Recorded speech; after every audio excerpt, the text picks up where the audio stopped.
Hi, Mystery Recapped here. Today I'm going to explain an action thriller movie called Desperate Measures. Spoilers ahead. Watch out and take care. The movie opens as two men visit the San Francisco FBI office late at night. A security guard soon stops them and asks for ID. One of them shows his badge, revealing that these men are local police officers, Frank Connor and Matthew James. They are thus allowed entry, but the duo don't seem to be visiting on official duty. Instead, they break into a room reserved only for authorized personnel. Matthew then quickly sets up his own personal laptop and begins hacking into the FBI's system. They are looking for someone with a specific bone marrow for an unknown reason. Just then, their search is interrupted by a security guard who seems to be on his regular duty, but Frank sneaks up behind him and handcuffs him for no reason. After a few minutes of searching, they finally land on a man named Peter McCabe. However, he turns out to be a criminal with charges of murder, manslaughter, and assault. The next day, Officer Frank has a conversation about Peter with the police captain. It is revealed that the criminal is currently locked in solitary confinement for breaking an inmate's leg at Pelican Bay State Prison. Even though the guy has had no formal education past grade 9, his IQ is over 150. Moreover, he has escaped twice and killed 2 policemen in the process. The second time, he burned them alive and used their IDs to confuse the police. Peter McCabe is not just a fugitive, he is an extremely intelligent sociopath who loves to play with people's minds. Despite all the security hazards, the captain agrees to let Frank meet one-on-one with the criminal. The officer soon enters an interrogation room where Peter is tied to a chair. It is at this moment the reason for his visit is finally revealed. Turns out that Frank's 8-year-old son has leukemia. The boy desperately needs a bone marrow transplant or else he will die. After appealing for donors on TV for the past 6 months, Frank eventually decided to take the search in his own hands. He broke into the FBI office and looked through all the databases. The only person that matches the requirements for the transplant is Peter. Despite finding out that he can save a kid's life, the criminal has no intention of helping. He messes with Frank and makes him beg. Before saying he will think about it, the desperate father tries every trick in his playbook to change the criminal's mind. He even declares that his son is Peter's only way of redemption. However, it is obvious that a criminal like him doesn't seek redemption. All he wants is fun and freedom. Frank leaves the prison in desperation and goes to the hospital to meet his son Max. There, he is met with more bad news, as the female doctor reveals that Max only has a few more weeks to live without a bone marrow transplant. She asks Frank to prepare himself for the worst, but the latter refuses to listen. It turns out that Max doesn't know that his cancer is back. He is excited about a new aviation book that his father gifted him and has no worries about the world. However, upon sensing his father's worry, the kid figures out something is wrong and inquires if he is going to die. Frank tells him about the cancer resurfacing, but lies that he has found a donor willing to participate. The kid is joyous, but also passes a heartfelt message to his father. Even if the surgery doesn't work, Max knows his dad did everything he could to help. Just then, Frank gets a call from the prison. Peter has finally agreed to the transplant, but wants to meet Max before he confirms it. The officer is a little skeptical, but he promises to bring the kid the next day. In the following scene, Peter and Max are together in an interrogation room. The criminal asks the kid to call him Uncle Pete and talks to him for a while. There is nothing malicious in the conversation, and Peter even promises to be the kid's donor. But when Max runs to his father in excitement, the criminal comes up with a bunch of demands. He wants to get out of solitary confinement and be able to socialize with other inmates. He also wants his smoking privileges back, and he should be allowed to use the computer in the prison library. The warden is not cooperative enough to grant such demands at first, but after Frank pulls some strings, he eventually agrees. Shortly after, Peter is given a cigarette, which prompts him to sign the consent form. The cops then leave him alone, and Peter begins the first step to his master escape plan. He ties his shoelace to his thumb and dislocates it. Meanwhile, Max is worried that he is going to receive bone marrow from a criminal like Peter, but his father asserts that receiving blood from an old person doesn't make you old. Likewise, Peter's sins have nothing to do with his body. So I can drink an old guy's blood?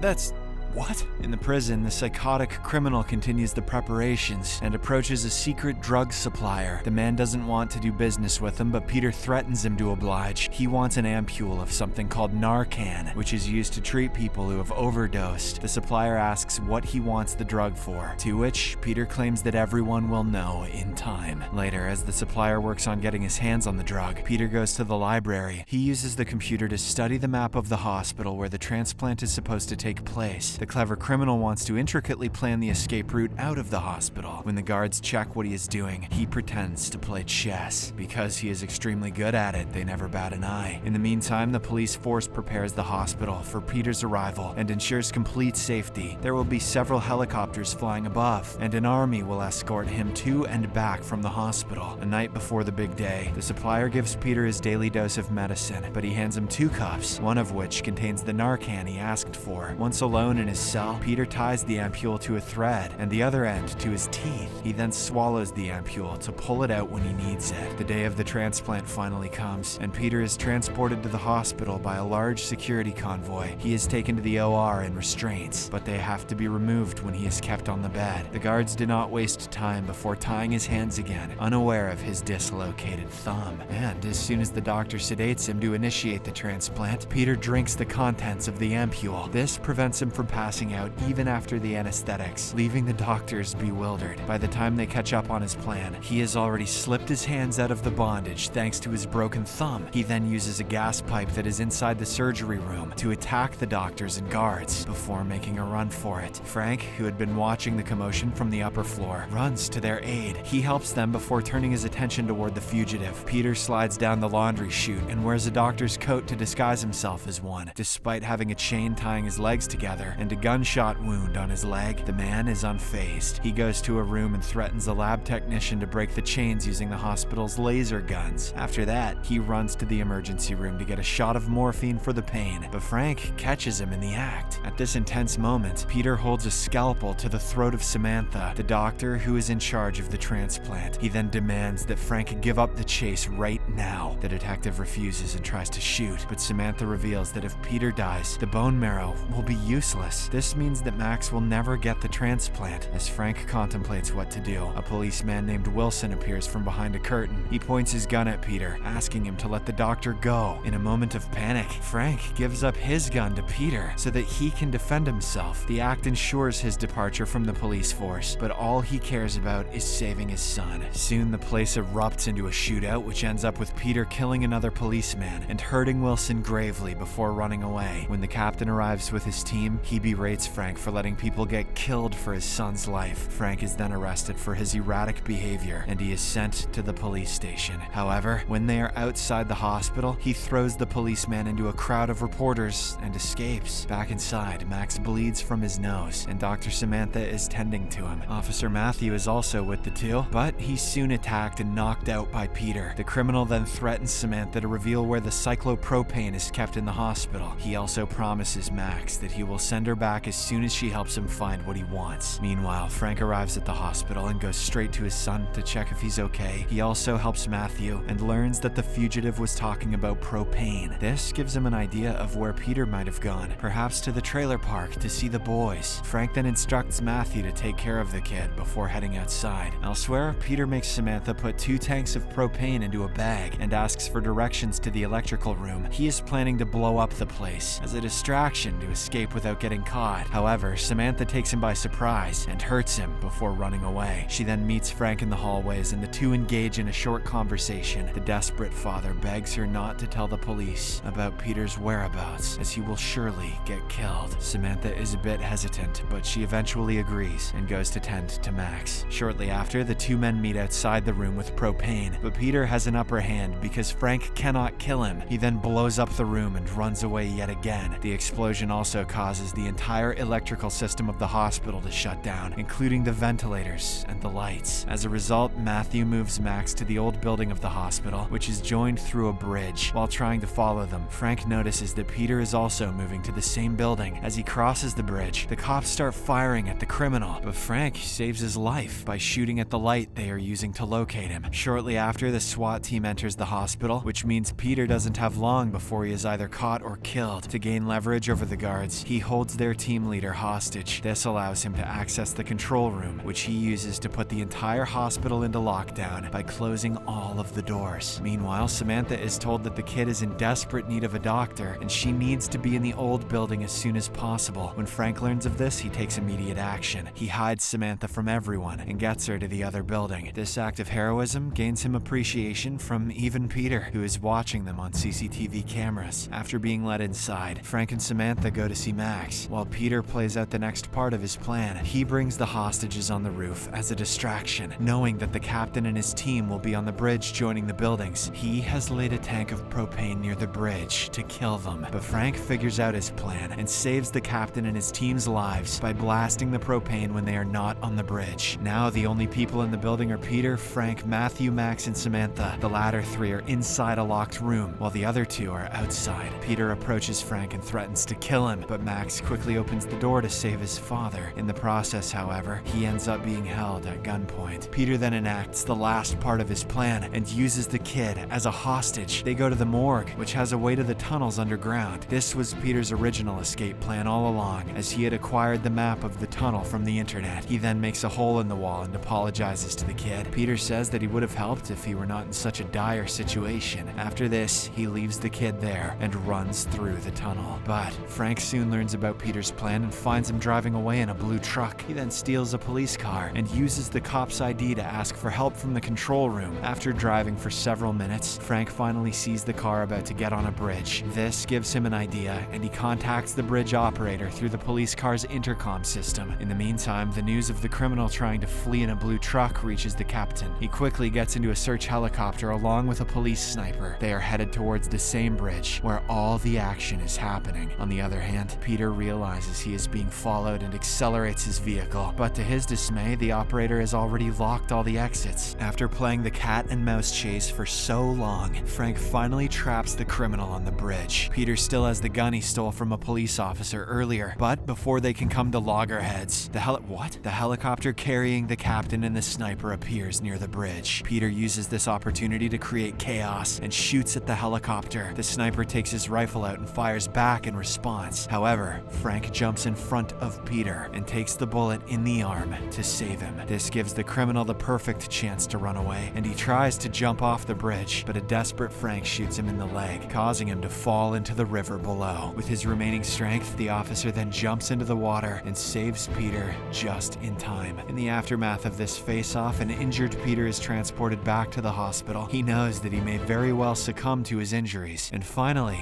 agrees to the transplant. At the hospital, Samantha heads the complex surgery. They take out the necessary stem cells from Peter's spinal cord and transplant them to Max. Fortunately, the whole operation is a success, and the little boy gets his life back. On the other hand, Peter has a more difficult road to recovery. He is kept inside a glass box in the hospital, which is guarded by a police officer around the clock. One day, after the routine checkup, Peter calls in the officer. The criminal seems to be struggling and can barely talk. He gestures at the officer to lean in close and asks how Max is doing. The latter obliges and reveals that the kid is doing fine. Surprisingly, as the two engage in conversation, Peter steals the officer's gun. The movie ends as he asks the cop what kind of a car he drives. Subscribe for more videos like this, turn on notifications, and leave a like to help the channel out. Thank you for watching.